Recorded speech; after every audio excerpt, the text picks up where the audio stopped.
Sema kaka haraka, uko unasemaje? Sawa. Jamaa wangu naomba nisibiki pale mbele. Sawa, haina shida. Ongea haraka basi. Samahani. Nimekusimamisha hapa nimekuona ghafla hivi nimevutiwa na wewe sana.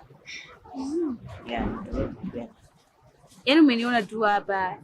Tunapishana, unaniita, unaanza kusema umevutiwa na mimi. Kipi kilichokufanya, yani kilichokuvutia kwangu?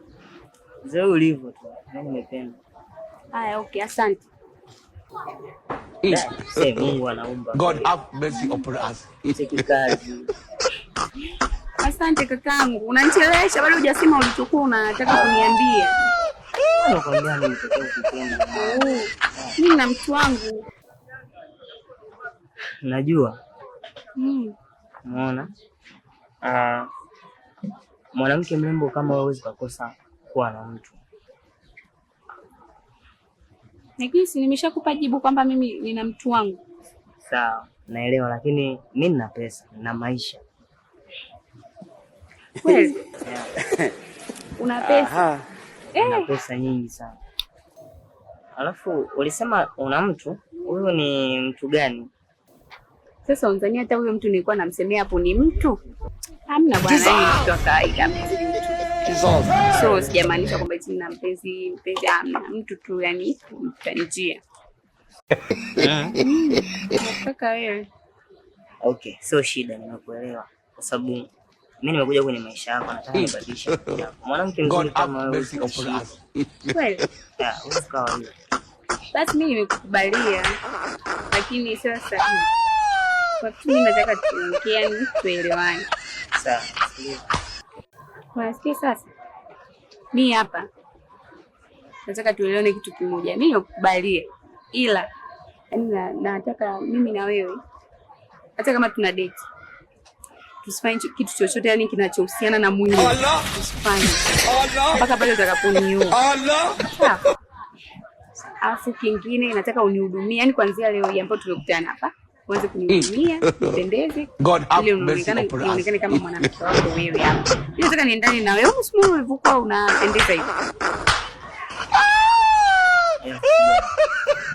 Sasa nilikuwa nakuomba upende baba. Kaka shtuka, shemeji anakuja. Shemeji? Shemeji gani? Wife. Niambie mwanangu. Mme, vipi tena? Nini kinaendelea hapa? Na mambo hii jamani. Sikiliza. Niambie baba. Nilikuwa nimekueleza na mama. Dada kama hivi hapa. Ndio. Hapana mazungumzo fulani lakini alikuwa ananiambia kwamba ananipenda. Wewe, mimi. Anakupenda? Yaani mimi najua mazungumzo, yaani anakupenda huyu? Wewe dada. Hivyo ndivyo alivyokuwa ananiambia. Dada, kwa nini unamtongoza mume wangu? Dada, sikiza nikwambie. Nini? Huyu kaka. Mimi nimetoka zangu. Napita hapa. Ndio. Kaniita, kaniambia ajawe. Ananipenda. Ananitaka yuko lazima kunipenda chochote. Huyu wa. Mungu anakuambia binti hivi kweli Mungu. Unanichiti mimi, unanichiti mimi. Mungu kwa nini unanichiti lakini? Shida nini Mungu? Kweli lakini hebu niambie shida nini Mungu? Mke wangu nisikilize. Nisikilize. Ndio nakusikiliza, niambie sasa, niambie nini? Nisikilize wewe. Niambie. Nilikuwa na jamaa. Wewe jamaa njoo basi. Njoo wewe. Nilikuwa na rafiki yangu tukota natoka vitu hivi. Sema ukweli. Shemeji niambie nini kinaendelea hapa? Shemeji mimi nilimwomba nitongozee. Akutongozee? Lakini mbona unachanganya? Unasema namtongoza. Hebu niambie ukweli shemeji. Ni kweli mimi nilimwomba. Sitaki kudanganya ujue. Niza nikwambie dada. Niambie. Huyu alikuwa ananitongoza. Yesua. Kaniambia hajaoa. Dada usiniharibie ndoa yangu. Na mimi usiniharibie, yani usiniharibie huu uzuri wangu kuonekana kama natongoza wale. Mimi si mnanichanganya jamani, mnanichanganya. Hebu niambie. Kutongoza shemeji. Shemeji mimi ndo mwanzege, sijui kutongoza. Shemeji. Jaribu kunitongoza. Shemeji ndio yanaombea ujue. Nikutongoza nini? Nikutongoza nini? Yaani unamwambia mume wangu kutongoza kweli? Wewe. Yaani umeacha watoto nyumbani na njaa, alafu umekuja kutongoza wanawake huku, si ndio?